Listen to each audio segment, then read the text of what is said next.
iki ana apa to, Pak? Lah kok ngerti-ngerti wajan. Wono angin, topan angin lesus gedhe banget nyamber awake dhewe nganti tekan ngareping guwa kene. Oh ya Pak. Apa iki wis mangsane angin gedhe. Kowe ora sembrono lho, Truk. Ki miturut BMK apa kae? Kowe iki bakal ana gempa megalomen megatras. Ayo wis gempa mega apa kae. Iki gek wah lambemu sing apik. Sing penting awak dhewe iki siaga ngati-ati. Iki ya diprediksi iki lho urung karuan dadi. Mula jodo gampang nampa kabar kaya mangkono. Oh, ogong kowe iki. Aku iki ngono terus nek utang tok kerepe. Ben sesuk nek ana apa-apa gek utangmu lunas.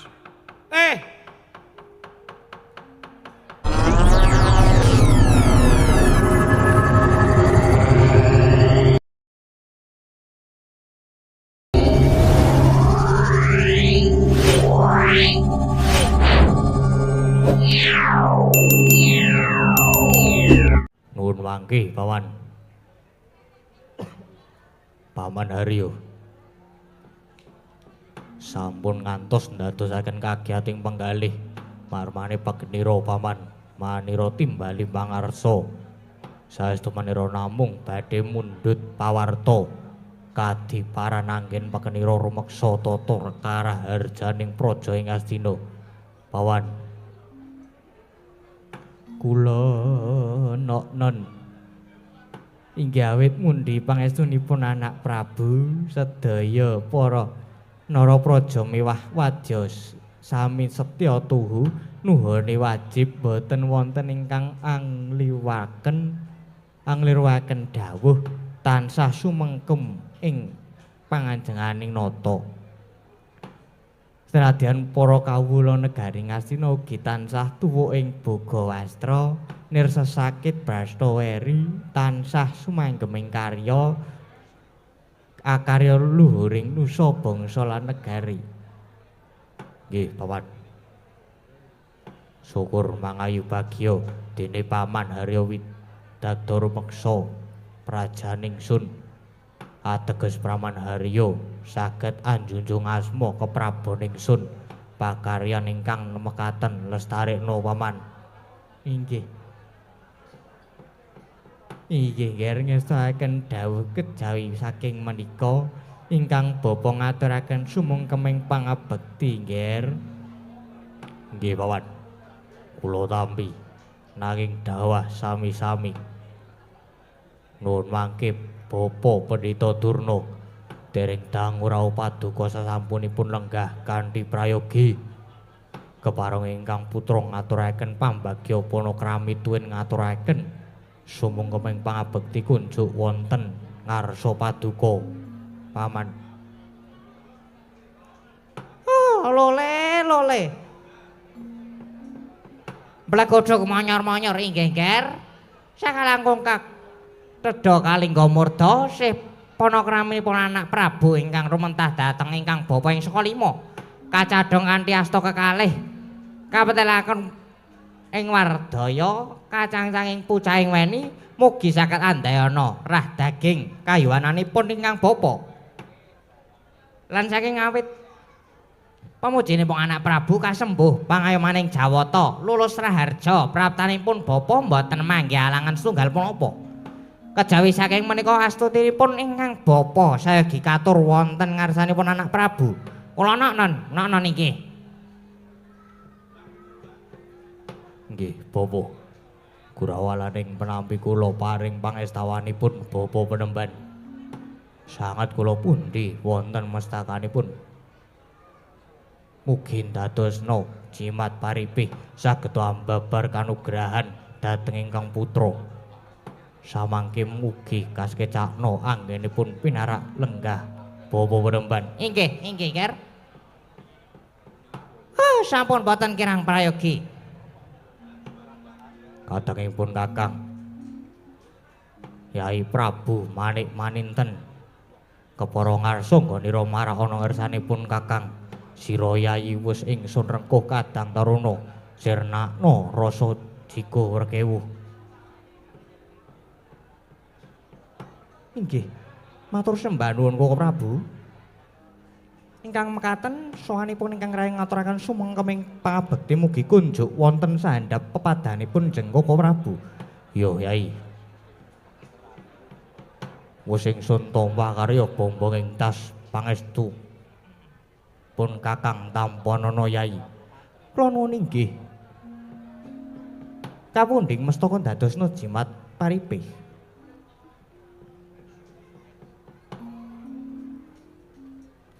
Bawadurna. Pramila kula ngawontenake pasewakan ageng krana menika panji wonten sawening perkawis ingkang saged andadosaken peteking manah kula. Pramila kula ngatur ring rawuhipun Bawadurna menika namung supados paring iguh partikel saha nderek ngembat patang aputung ngajeng kumbala kang ruwet. Oh inggih Ger. Pramila kang bapa lajeng cumadung dawuh wonten wigatos ing karsa ingkang kados pundi? Lan menapa ingkang dadosaken dukitaning Galengger mbok bilih saged kawedaring kathah sae lajeng kula aturi mbabaraken ingkang bapa sampun sumedya nelingaken karna manglungaken jangga murih terwa canggen kula nampi sabdanipun anak Prabu.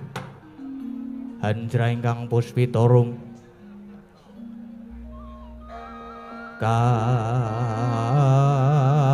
kasiliring samirana mrih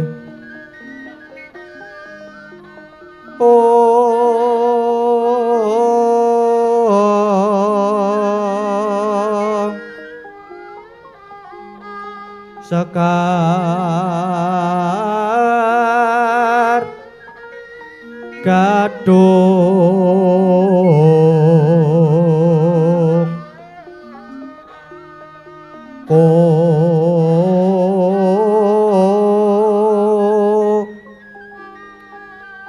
ngas gandanyo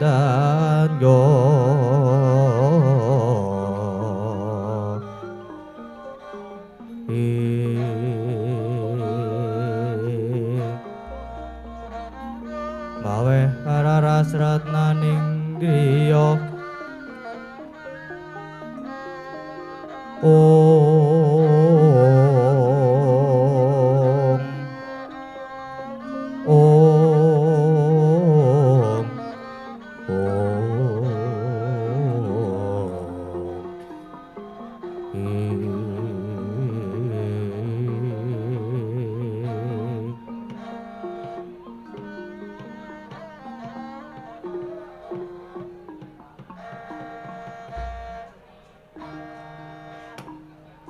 Bawa peremban ingkang dadosken pepetenging manah kula katemben kemawon kula menika nampi nawala saking anak kula pun wisanggeni suraosipun bilih kalenggan menika para putra Pandhawa ingkang dipun pandhegani kalian wisanggeni sami mesanggrah wonten ing Tegal Kurukasedra dene wigatosipun para putra Pandhawa badhe nyuwun wangsulipun negari Ngastina wonten pangwaosing para Pandhawa. Malah dinten mangke wisanggeni ingkang badhe sowan wonten keraton Ngastina pinangka dados duta pangawaking para putra Pandhawa. Menika bapa bebagan menika kados pundi? Monggo sampun cetha nadyan kados pundi negari Ngastina salaminipun tetep badhe kula kekahe sampun ngantos dipun jabel dening para Pandhawa. Nanging menika malah anak-anak Pandhawa ingkang nyuwun wangsulipun negari. Bawadurna kula nyuwun pangandikan saha iguh partikelipun. Oh, lole gondhong plekudhuk malu gembol sumarante Allah Ger. Sejatosipun ingkang bapa sekalima inggih sampun ninga yen to para putra Pandhawa sami makon wonten ing Tegal Kurukasedra lan sampun dipandhegani kalian wisanggeni. Nanging ngaten negari Ngastina menika umpami badhe dipun jabel utawi badhe dipun suwun kedahipun ingkang nyuwun inggih para Pandhawa. Nanging menika kok malah namung lare-lare anak-anak Pandhawa niku tegasipun sami lancang. Upami Pandhawane ingkang badhe nyuwun wangsuli penegari mesti badhe dipun kekahi. Napa malih menika namung anak-anake Pandhawa kedah dipun kekahi, Nger? Inggih. Tentu kemawon badhe kula kekahi. Nanging menika wisanggening mangke ingkang badhe dados duta. Inggih Kakang Durna, bab niki ampun disepelekke lho. Wisanggene nika ketoke mung lare alit ning nika bocah ndunggal kewarisan tur wisanggene iki nek wis muni krida ya medeni. Napa malih niki wisanggene ditumbani karo dulur-dulure. Pripun Kakang? Nggih. Kula ngeras nek wisanggene niku nom-noman sing ampuh nanging ngaten Depate mung kari carane nrenggalani. Lah terus ajeng pripun? Depate. Jare saniki ngestina wonten ratu anyaran sing suwita. Nggih. Niki ratu enggal sing nembe suwita malah sampun dipun rengkuh Kadang Taruna kaliyan anak Prabu Duryudana. Lah nggih. Ning kok angkuh nggih, Dik? Angkuh pripun? Angkuh senggo sombong. Apa ya ora ngerti nek Pendhita Dana ki pendhitaning ratu, pujangganing negari. Ning kok niki wau kalih kula ya mboten separuh, salaman wae ya ora. Sampeyan ya meneng. Meneng. Ora separuh, ora salaman. Oh, ora omongan kok aku disi omongan. Lah prei gengsi no padake sepadane wae. Oh, canyaran wae wis gleleng. Wis angkuh. Nah, mula babakan niki malah ajeng kula gunake. Ajeng digunakake pripun? Pun, kula tamatur anak Prabu, nggih anak Prabu nuwun sewu. Kalenggahan menika panjenengan kagungan sumitra enggal malah sampun paduka rengkuh dados Kadang Taruna. Nggih, kasinggihan. Menika Nyai Prabu Manik Maninten dereng dangu suwita dhateng negari Ngastina. Nanging sampun kula rengkuh dados Kadang sumitra kula, dados Kadang Taruna. Krana Nyai Prabu Manik Maninten menika kasinungan kadigdayan ingkang linangkung. Nanging ngantos samenika pun wonten laba-laba dereng. Nggih, dereng. Nah, yen dereng dipun buktekaken ger dados anak Prabu sampun ngantos gampil nampi tiyang nalika ingkang remen sesumbar, ingkang remen umo sesongaran nanging dereng wonten bukti nyatanipun. Pramila kedah dipun buktekaken yen cara tembunge moncer jangan membeli kucing dalam karung, ngaten. Kersanipun Bapak Durna kados pundi? Ker, anak Prabu Manik Maninten menika sekti mandraguna. Babakan wisanggeni mangke dados duta dipun pasrahna dhateng Ratu Anyaran menika. Dipun sampiri tanggung jawab kedah saged ngunduraken wisanggeni sasedulure. Syukur bage yen malah saged numpes para Pandhawa. Menika yen saking nggo pertikal kula Ker dipun buktekaken Ker. Oh, kene ana cah Anyaran wae kok le angkuh, le sombong, ora separuh. Anggepe apa? Nggih, Bapak. Yai Prabu Manik Maninten. Nggih, wonten dawuh Koko Prabu. Rene nyatane sliramu wis dadi sumitraku lan malah wis tak rengkuh.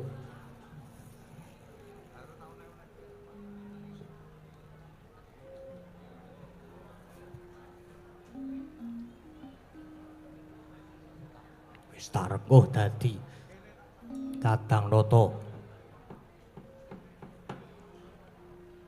Nanging pun Kakang durung nate njaluk gawemu.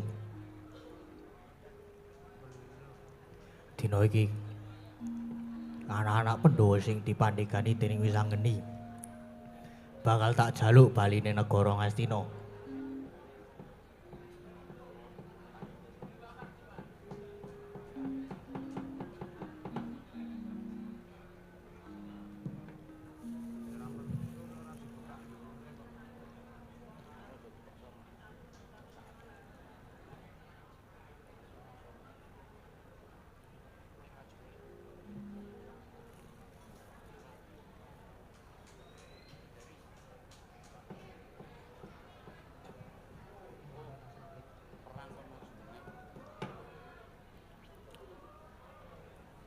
negara mula babagan iki tak pasrahke marang Si Adi.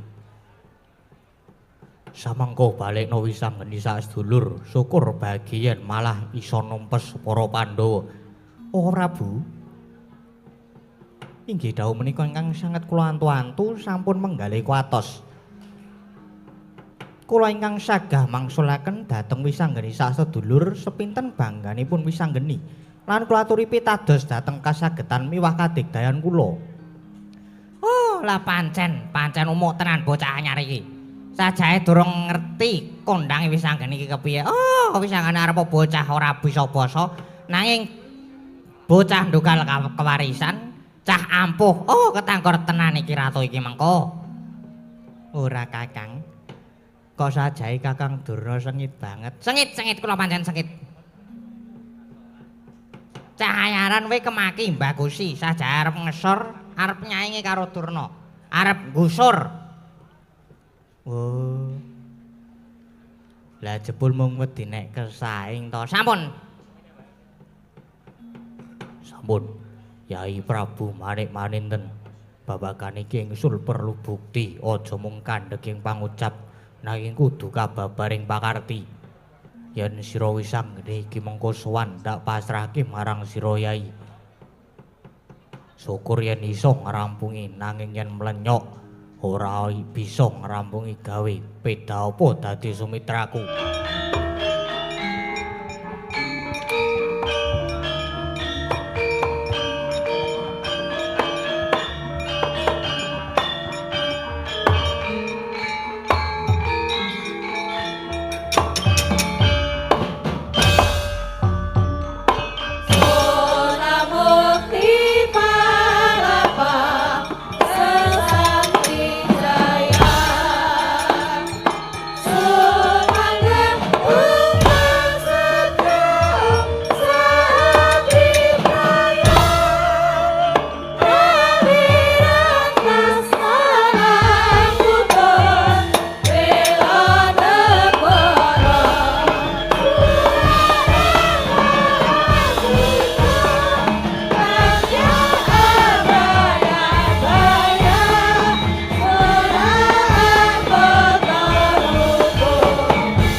Sikra bala kang tumingal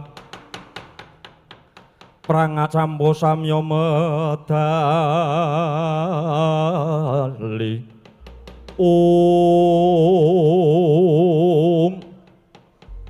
Laheng anak Prabu Manik Maninten nganti cumungklengen nggonku nunggu marang sliramu ana sak jabaning pagelaran negara Ngastina kene. Banjur piye kabul kawusanane nggonmu swita ana ngersaning Prabu Duryudana, Nger? Nadyan kula inggih cumadeng dawuh sinuwun. Bapa Penemban, ana apa, Nger? Lega raosing manah kula dene dipun tampi pasuwitan kula. Kepara kula malah dipun rengkuh kadang taruna dening sinuwun Prabu Duryudana. Ya, syukur-syukur Nger yen mangkono. Tegese bakal gampang ngancas awake dhewe nggone bakal gayuh supaya anak Prabu Manik Maninten kepengin ngrata jagat dadi ratu, pepunjuling ratu mergaya kanthi sarana sliramu suwita ana ing negara Ngastina iki. Karana Prabu Duryudana kuwi akeh jajahane nanging ratu ingkang gampang diblithuk. Banjur piye? Apa ana parigawe, Nger? Bapa, ana apa, Nger? Kalenggan menika para putra Pandhawa ingkang dipun pandhegani dening Bambang Wisanggeni nyuwun wangsulipun negari Ngastina wonten panguwasanipun para Pandhawa. Lah kula ingkang dipun pasrahi supaya ngundurake Wisanggeni sakadang ingkang dipun pasrahi supados ngunduraken Wisanggeni sakadang ngantos menika wau kula pasulayan rembag kaliyan Wisanggeni, Bapak. Mongko Wisanggeni sakadang sakmenika sami makuwon wonten ing Tegal Kuru lajeng prayoginipun kados pundi Rama Penemban, Nger? Wonten dawuh. Iki wancine prayoga kanggo budidaya gayuh kabeh ingkang dadi gegayuhanmu reh neng sliramu. Sinampiran pakaryan supaya mblithuk utawa ngundurake anak-anak Pandhawa. Ditandingi, Nger, ditandingi. Nek perlu aja mung anak-anak Pandhawa nanging Pandhawane sisan ditumpes. Nah, mengko yen Pandhawa wis padha tumpes tapis mung kari nelukake Prabu Duryudana. Kanthi mangkono sliramu bakal dadi ratu, pepunjuling ratu, sinembah ratu saindenging jagat raya iki, Nger. Lah, aja semulang, Nger, aja semulang.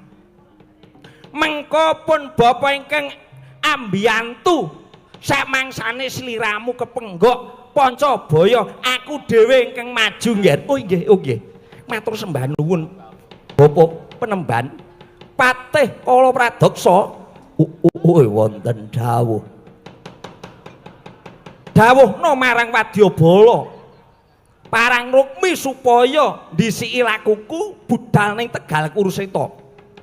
Mangsa bareng nggonmu padha mepeki kridaning anak-anak Pandhawa. Lho nggih ngestaken dawuh lajeng bidalipun bincang punapa. Colok lintang sambung obor kalenggan iki enggal budal.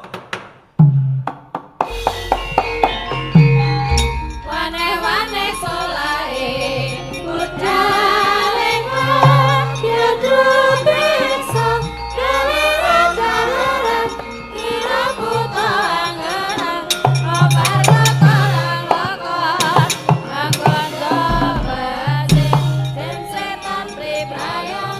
Lambe brungan kimpul candrane ler kang simo manapa lawan.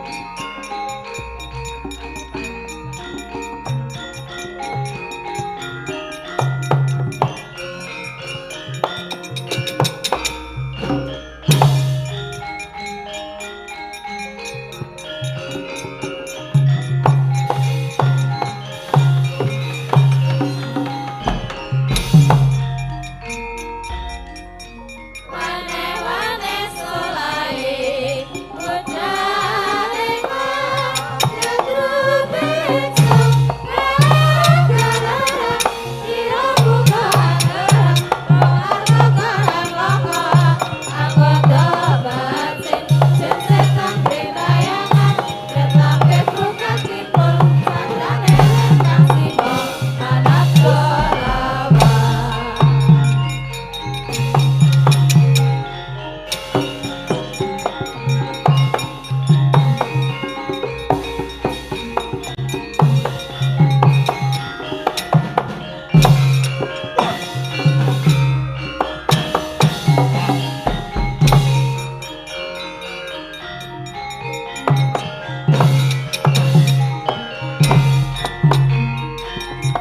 Wane-wane solae budale nyadrupiksa gara-gara ira buka anggaran rolar lokoran anggota batin jensetan pribayangan retlampe brungan kimpul candrane ler kang simo manap dolawan.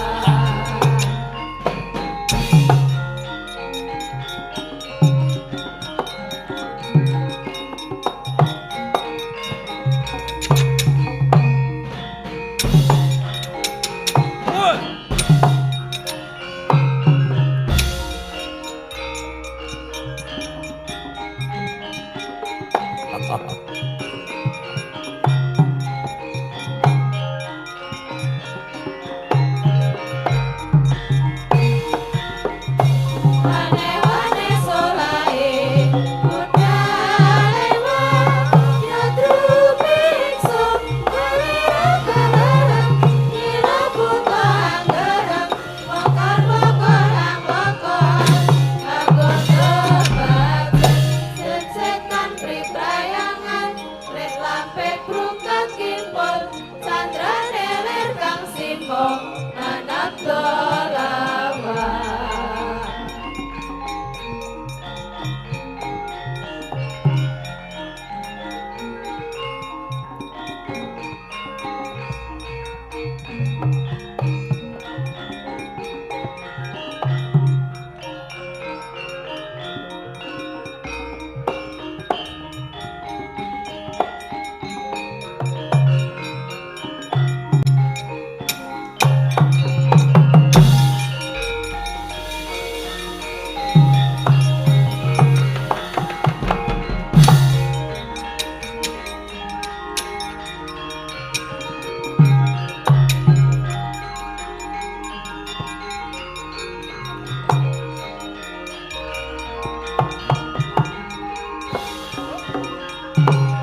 niat langening kalangyang aglar pandan moncar tenan lir kekonan sorom soro tetan badang kasor lan panjreng purnaning gegono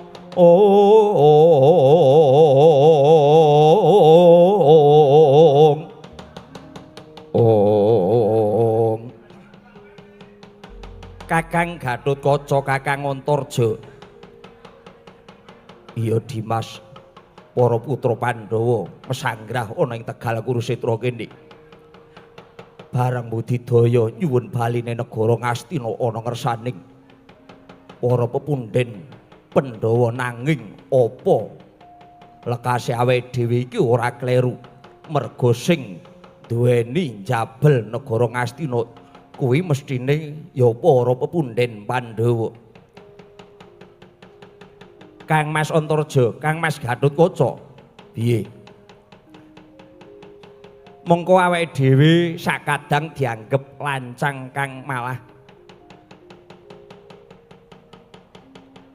dadine kaya mangkene nanging ya tak jelaske sithik ya Kakang. Iya, Dimas kepiye? Iya, Dimas kepiye? Ya pancen bener. Sing kudune duweni kewajiban njabel utawa njaluk baline negara Ngastina kuwi para pepunden Pandhawa. Mestine awake dhewe banjur dianggep lancang nanging sing kudu dipikir para pepunden Pandhawa kuwi wis ping pira wae budidaya nyuwun baline negara Ngastina. Ning saben-saben mesti gagar-wigar ora oleh gawe, kepara saben-saben malah Pandhawa mung direnah supaya padha nandhang cintraka, gedene malah mung diajab patine. Lah saiki awake dhewe sing pinangka dadi nom-noman kok mung meneng wae, kok ora rumagang karya iki njur awake dhewe nom-noman sing kepiye? Dadi ana kahanan kaya ngene nom-noman kaya awake dhewe aja mung wisuh lumpuh mangku asta mulayuh. Diketokke lelabuhane awake dhewe, diketokke kanggo para pepunden, kanggo nusa bangsa lan negara. Mula iki mau adiku Wisanggeni sing kepara sowan ana ngersane Wa Prabu Duryudana dadi dutaning para putra Pandhawa. Wis ditunggu wae. Piye iki kabul kausanane Wisanggeni lho kae. Kaya Wisanggeni wis kledang-kledang kae Kakang. Ya. Jan suwe tenan nganti padha cumung-cungen nggone nunggu kowe. Piye ni? Kabul kawusanane nggone Siadi munggah ana ing negara Ngastina. Iya, piye Dimas Wisanggeni? Kabul kawusanane. Aku wis kesuwen nggone nunggu Adi Wisanggeni ana ing pesanggrahan kene. Iya, Kakang. Aku wis kelakon sowan Wa Prabu Duryudana nyuwun baline negara Ngastina. Mulane iki mau rada suwe merga jebul Ngastina saiki wis gawe jago wiring kuning. Wela wis gawe jago. Iya Kakang. Sapa sing dadi jagoning Kurawa saiki Wisanggeni? Ngakune Nalendra Parangrukmi jenenge Prabu Manik Maninten. Iki mau aku malah pasulayan rembug ya merga Prabu Manik Maninten sing kapatah balekake rembugku. Wusana dheweke ngendikake utawa ngadekake Giripatemboyo utawa Prabu Manik Maninten ingkang sago mbalekke ngundurke anak-anak Pandhawa kuwi Kakang. Dadi lelakon iki tetep diadepi sarana perang Kakang.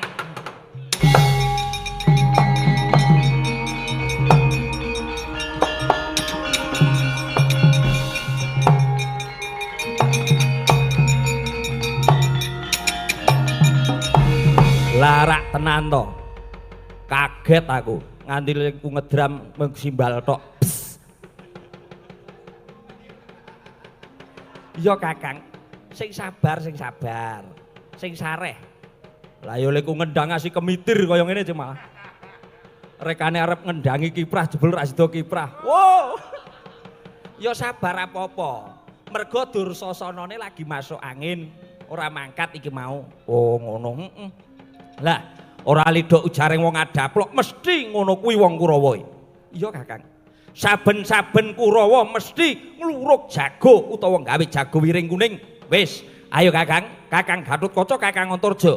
Wis anggeni iki awake dhewe pancen wis niat babar. Babar apa? Babar wirang apa piye? Ya ora kok. Wis wani dat ngadepi marang jagoning para Kurawa. Wis wani cara dene wong nyabrang kali iki wis ning tengah-tengah, maju klebus, mundur ya teles. Ya. Yen mangkono ayo diadepi Kakang Gatotkaca, Kakang Antarja aja mung meneng wae. Ayo diprepeke ayo. Ngerti-ngerti didadak kaya ngene ora pemanasan lambe. Ya, Truk. Ha iya. Kaya kabeh iki karang-karang nek didadak kaya ngene ya mesti kisruh. Aku ki nek ora larasan rada piye ngono lho, Gong. Ha iya. Ya wis ora apa-apa. Ya sing penting ya semangat saguh. Ha iya. Sik Gong iki tak benake tali lho. Aku biasane nek ngasta dhewe nganggo iki dhewe. Wis. Ah. Blegegek ugek do menengo sikik ya, Lik. Iki bendaramu nganti awake dhewe iki mbuh aku dhewe ya ora ngerti. Arep dijak nang ngendi iki aku ya ora dong. Gus. Moksa baleni meneh kae. Ndara bendara kula Janaka Raden Janaka nggih Permadi. Kula niku jane bingung. Di kanthi Ndara Janaka niki asline niki ajeng dijak ten pundi? Nek ajeng dijak Dharma Wisata niki kula seneng-seneng mawon. Ning kok panjenengan niku le ngejak kula kali anak-anak kula kok tanpa bekal napa-napa ya ateges tundone ya mung arep dijak prihatin. Oh ya Gong. Iya biasane iki Ndara Janaka kuwi nek ajak-ajak arep dolan nandi ngono kuwi mesti sangune akeh. Aku biasane sing nggawa rangsel. Engko terus sing blanja nang Indomaret ki aku ya, Truk. Kowe nek blanja mesti mbati ya. Kowe iki omong wae mbati apa meneh kon dititipi dhuwit. Wis ben Truk karang watakku ya wis ngene iki. Aku ki nek ora njejaluk ki rasane iki kepiye ngono lho. Ha iki mau Pak Lurah dadaro aku. Pak Lurah ngendi kuwi iki sik wayangan gading kae ngendi kae? Pak Lurah Pilangrejo. Halo Dap. Ya Pak, jarum super aku yang ngono. Langsung wer rong bungkus wae. Ha iya, kuwi jenenge katresnan. Ya ora ya mergo aku ndremis iki kok. Ajiku sing paling angel ditiru ya ngene iki. Kakang Semar. Kula Gus. Bapakne sing didangu ki. Kakang Semar, mulane aku nganti Kakang Semar sak anak-anakmu. Nedya tak kanthi menyang Tegal Kurusetra. Lho. Napa pun Bratayuda napa? Mbok kowe iki meneng ta? Wah ya ora apa-apa, Pak, ya karang ya. Sithik-sithik mbok menawa sesuk ki dadi tantri maning urip. Gareng nanti Gong. Gareng tak pateni mau. Wis cah ringkeh pecincak-pecincik. Gus, lah ten Tegal Kurusetra menika badhe wonten wigatos menapa? Ngerti ya Kakang. Kalenggan iki putra-putra Pandhawa padha makuwon ana Tegal Kurusetra. Kepethuk satriya wiwit saka jejempoling suku nganti tekan pucuking rikma. Prasasat ora ana gethek cacate. Yen ra kleru iki pamadyaning Pandhawa Raden Arjuna. Iya. adhedhasar kepara nyata. Aku Arjuna nitik agemanmu. Sliramu kuwi sakweneng ratu banjur sapa jejulukmu? Ya. Aku Nalendra Parangrukmi Prabu Manik Maninten jejulukku. Arjuna. Ana paran. Tiwas kebeneran ketemu nang kene. Ngerti ya? Aku goleki beburonku. Ya kuwi wing sanggeni ya atmajamu. Mergo kowe tak kandhani. Yen anak-anak Pandhawa sing padha makuwon ana ing Tegal Kurusetra. Ya mergo saka pakartine. Saiki malah kena siku denda. Dadi wujude ngreca. Nanging anakmu wis anggeni sing malah keplayu. Banjur tak uyak lan iki kebenaran dene malah ketemu bapakne ning kene. Ayo, kowe tak katutke dosamu.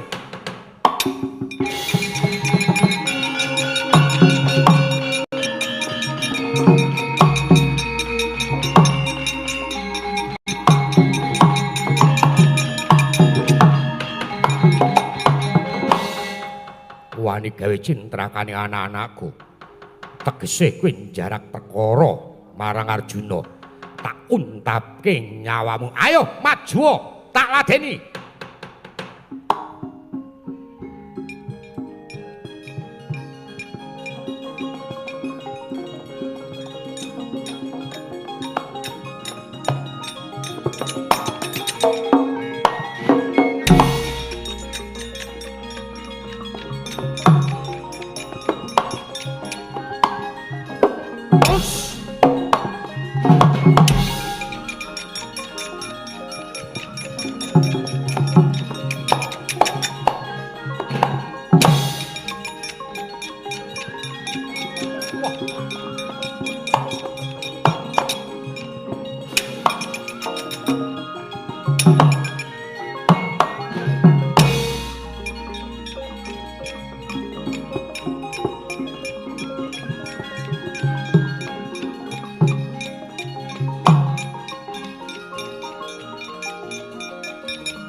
Prabu Manik Maninten.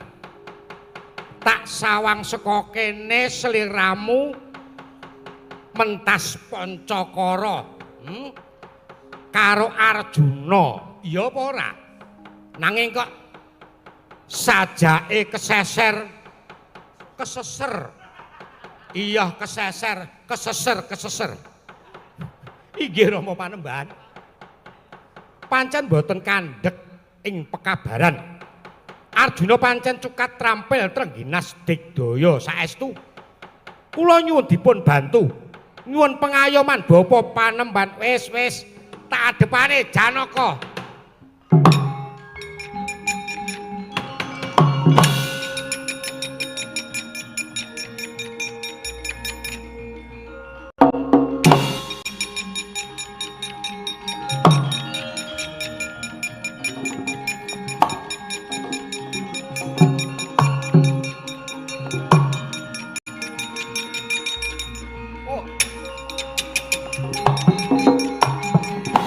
Ayo, endi sing jenenge Prabu Manik Maninten?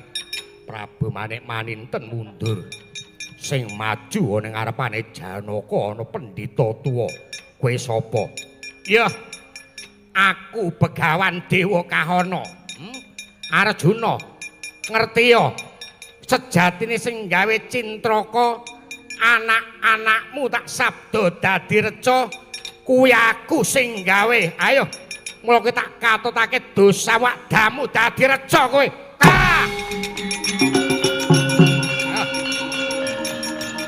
Mati kowe.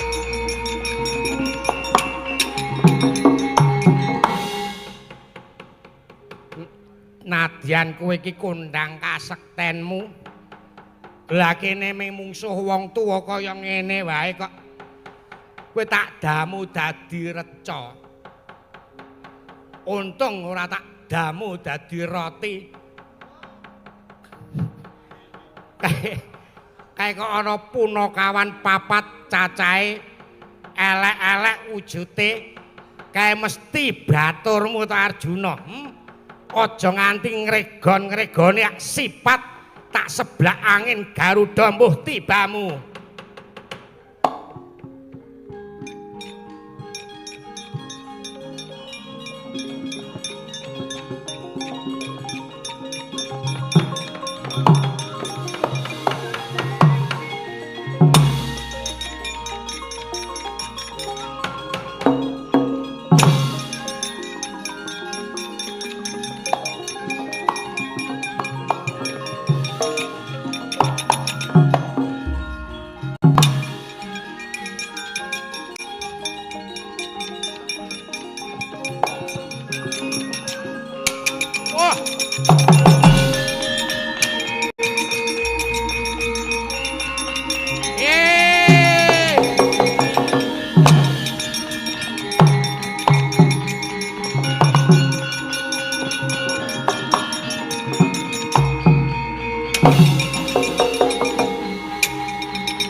Iki ana apa to, Pak?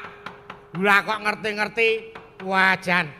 Wono angin topan angin lesus gedhe banget nyamber awake dhewe nganti tekan ngareping guwa kene. Oh ya, Pak. Apa iki wis mangsane angin gedhe. Kowe ora sembrono lho, Truk. Ki miturut BMK apa kae? Kowe iki bakal ana gempa megalomen megatras ayo wis gempa mega apa kae iki gek wah lambemu sing apik sing penting awak dhewe iki siaga ngati-ati iki ya diprediksi iki lho urung karuan dadi mula jodo gampang nampa kabar kaya mangkono ogong kowe iki ngono terus nemu utang tok kerepi ben sesuk nek ana apa-apa gek utangmu lunas. Petruk, Gareng lan Bagong. Wonten apa, Pak? Apa, Pak? Apa, Pak? Tak sawang bendaramu mau Bandayuda. Kalau salah sakwijining Nalendra mbuh jenenge sapa aku dhewe ya ora ngerti. Ha nggih. Ratu nom-noman mau kalah mundur mungsuh bendaramu nanging kok ana pendhita tuwa sing maju ngerti-ngerti bendaramu ora duwe daya apa-apa ketoke awake dhewe pancen sengaja disingkirake. Lah niki kersaning bapak pripun? Iki gandeng wektune ya wis mepet. Tak tileki ana jerone guwa ora ana sandangan apa-apa.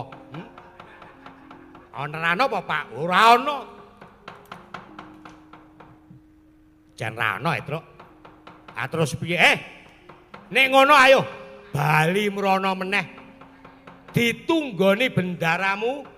Mbok menawa mengko ana apa-apa awake dhewe iso matur karo Ndara Pandhawa. Ayo, Pak. Ilah, ingkang marak ana ngabiyantara ulun iki kekasih ulun ya kuwi Wingsanggeni. Padha kanthi Basuki Kulup. Iya, Kaki. Pangestune Kaki padha wenang slamet sowanku bektiku lan basaku katur ya, Kaki.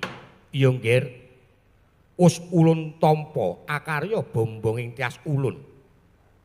Banjur ana wigati apa? Dene jeneng kita marak ana ing ngarsa ulun, nggih. Ora perlu aku dadak matur, Kaki.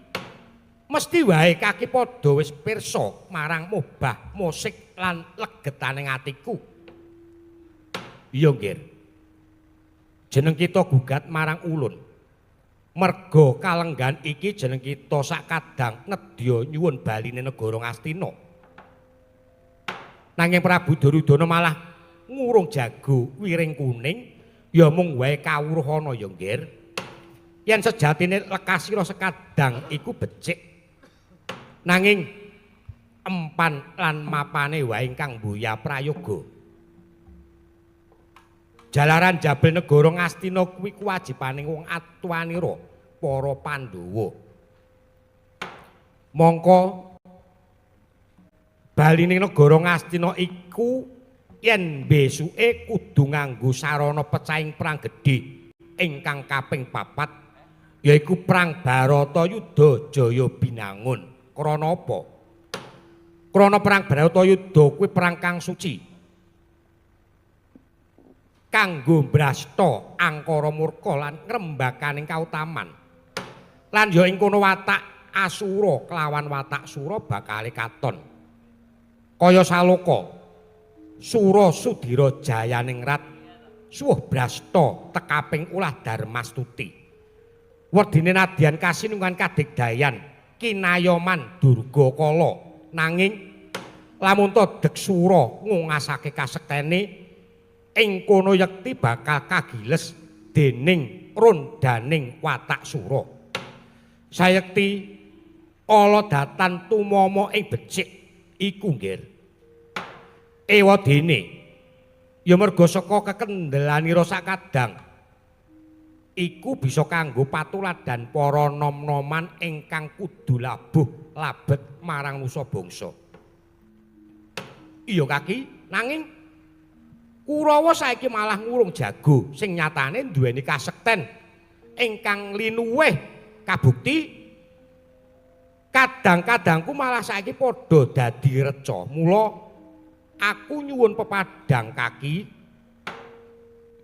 kita ayo sumelanggir mapan sumengko ya jeneng kita ingkang bakal dadi sarana padanging lelakon iki.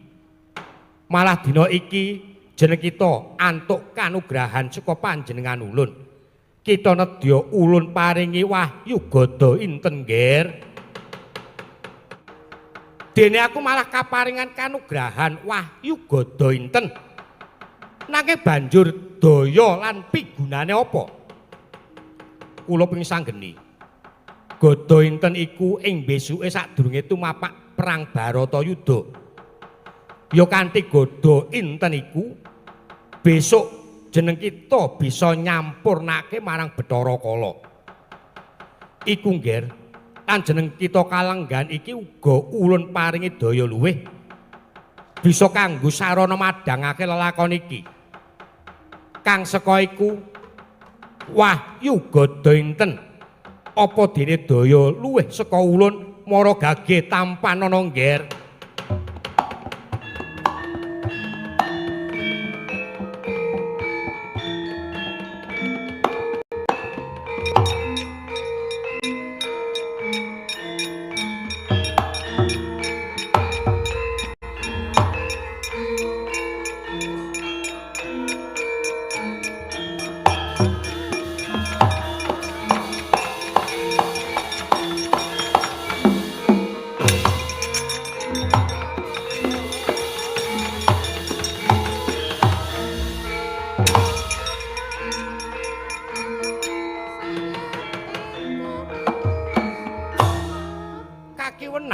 Piye, Kulup?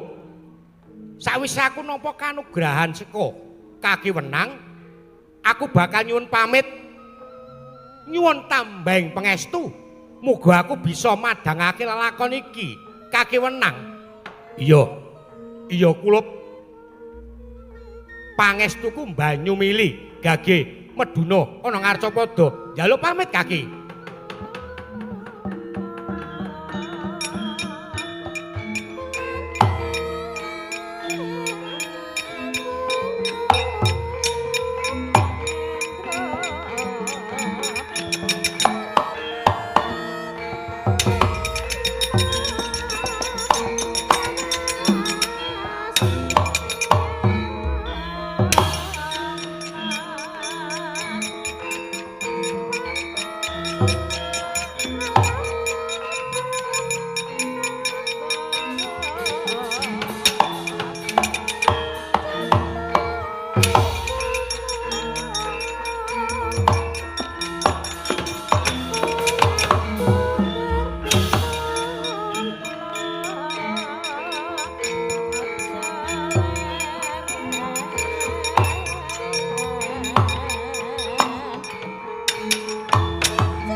Bumi gonjang ganjing langit, langit katon kelap.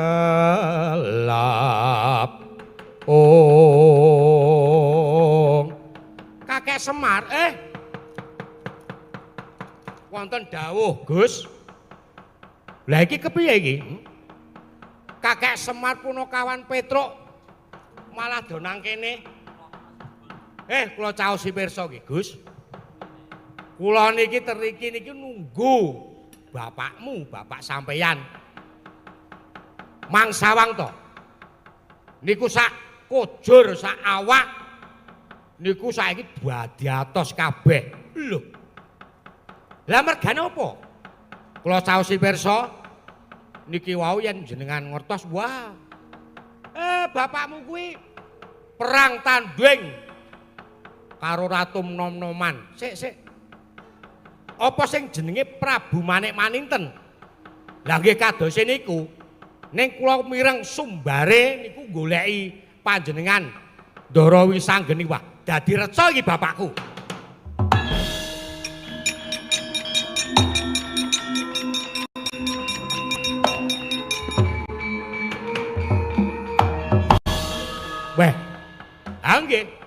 Kang Rama niku dadi reca. Mula wonten lelakon Rara Jonggrang. Niku Ndara Janaka dadi Rara Jonggrange. Mbok wis Pak ora usah aneh. Mbok wis bet-bet gek rampung, gek mantuk. Tak tambanane ya, Kek. Nggih, monggo.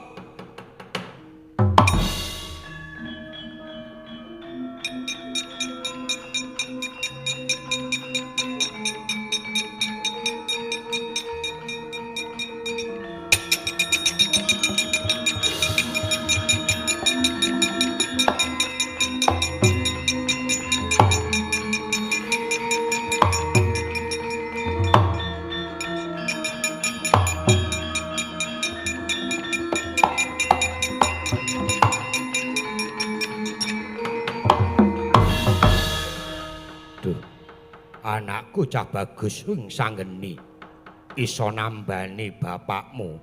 Iya Bapak, iki wis dadi kewajibanku nanging iki sih akeh gawean. Bapak Arjuna saiki kondur wae. Aku tak nambani dulur-dulurku. Iya, bangsa borong nggih anakku.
Gaweane dadi satpam rekoso ora oleh apa-apa ming nunggoni. Wah wis.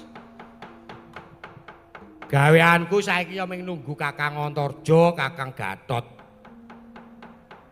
Gek mongko dadi reca ora iso jak omong-omongan. Wah. Ha iki terus jan. Gek wing sanggen iki malah lunga nandi iki. Lunga ora teka-teka kae iki nek dikongkon sengit kuwi ya ngono kuwi lho.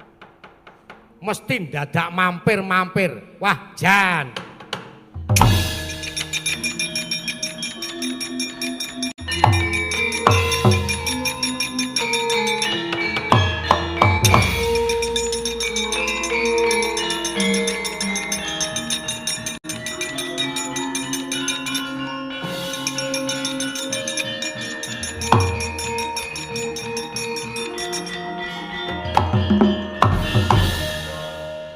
Edan. Apa to? Lah aku ngenteni iki sik mau. Gek monggo kene ora ana wedang, ora ana panganan. Gek panase ning Tegal Kurusetra ki ngentang-ngentang. Ya sabar wong ya aku ki golek dalan, golek srana supaya bisa madhangake lelakon iki. Wah. Wis oleh. Wis. Nek mulih nanti aku mau sowan ana ngersane kaki padha wenang. Banjur aku wis diwenehi daya kekuatan, malah aku go diparingi wujuding pusaka. Wah, pusaka apa nih? Gada inten. Wah. Gada inten. Iya, sik, gada inten iki versi Solo karo Yojo beda, Kang. Oh, ora ngono. Sing tak lakoke kae versi Jogja. Wah, aku nglakoke nganti ping 5 Nanti wae. Ya mengen-ngenku. Ah terus daya kekuatane apa? Wis menengo. Tak tambanane kakangku iki.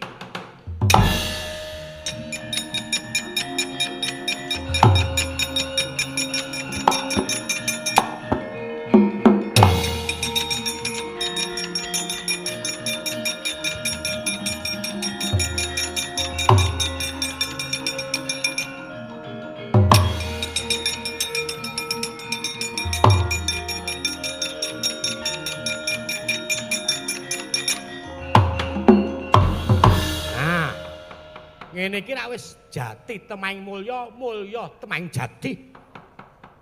Ha iya wah. Gua aku njaluk aji-ajimu ni ora iso. Wekku kok. Wong kaya duwe kaseteng dhewe-dhewe. Sungutmu ki tok nggo apa? Lah nek kasetene sungut kuwi ora iso nggo nambani reca gene. Dimas wing sanggeni sing iso. Malyurake pun Kakang. Iya Kakang Antarja, Kakang Gatotkaca. Saiki tak jaluk Kakang Antarja, Kakang Gatotkaca, Kakang Bambung. Saiki kondura ning kasatriyamu dhewe-dhewe apa makumpula ning negara Ngamarta. Merga miturut dawuhe Kaki Wenang ora ana sapa-sapa sing bisa ngalahake Prabu Manik Maninten kae kajaba mung wing sanggeni. Tak jaluk pangestumu kae tak labrake ya sing ati-ati ni.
Sing maju iki wing sanggene nyatane kowe mau melincur nglungani saka pasulayan kowe dadi wong satriya ning licik adamu dadi awu damunen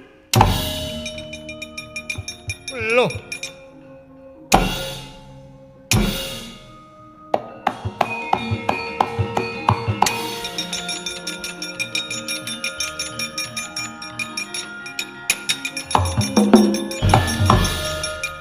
lah kok kasektenmu aja tak padake karo kakang-kakangku. Kowe sing jenenge Dewa Kahana, kowe ndamu aku ora dadi reca malah damu mlosoh kulitmu. Waduh. Ayo. Aja lunga.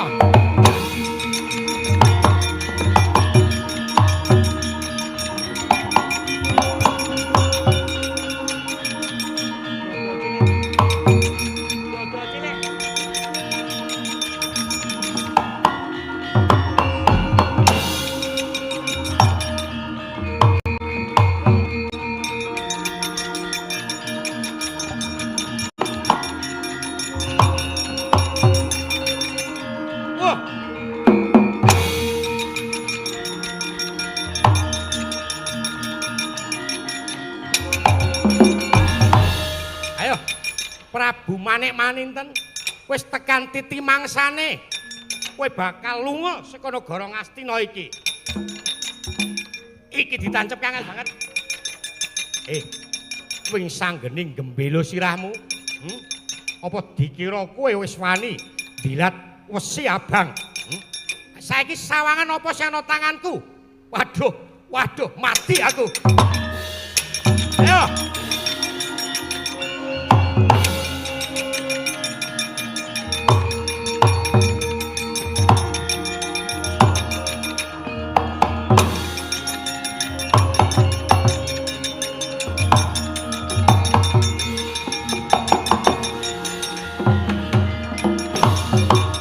Pelajar kabeh andel Prabu Manik Maninten miwah Dewa Kahana pranyata ing riku Prabu Manik Maninten kadadosan wujuding Betari Durga Dewa Kahana badar Bathara Kala awit sampun mangertos yen to pengapesane ana wujuding Gada Inten.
anakku lanang wis sanggeni.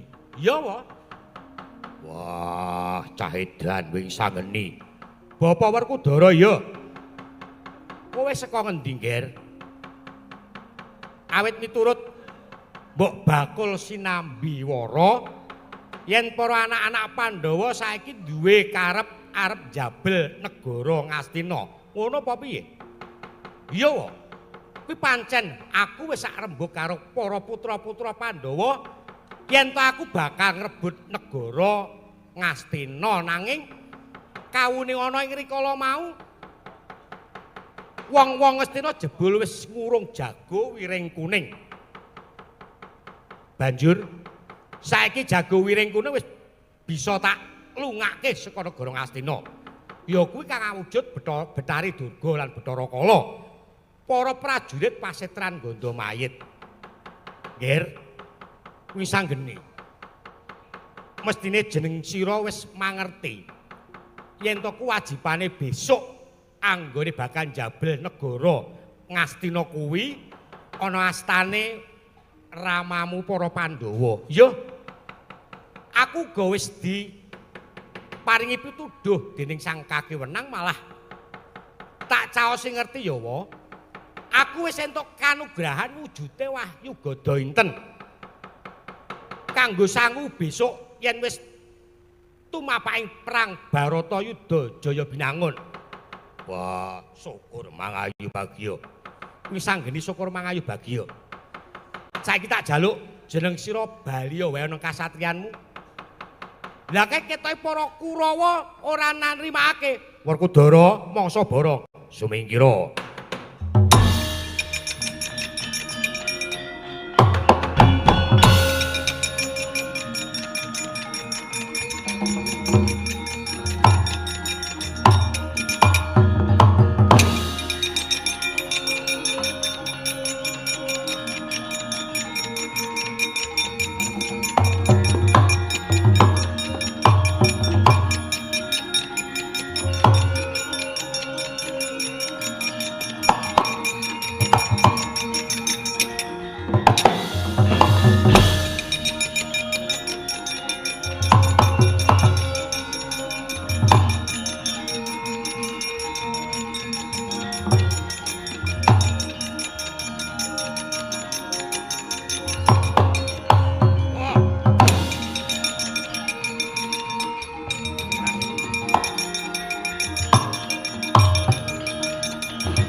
Jagat tuk mungup-mungupaning sapucak ing wukir marbababang sumirat peneng soroting surya mega lan gunung-gunung. Wah. Wah. Wah. Wah.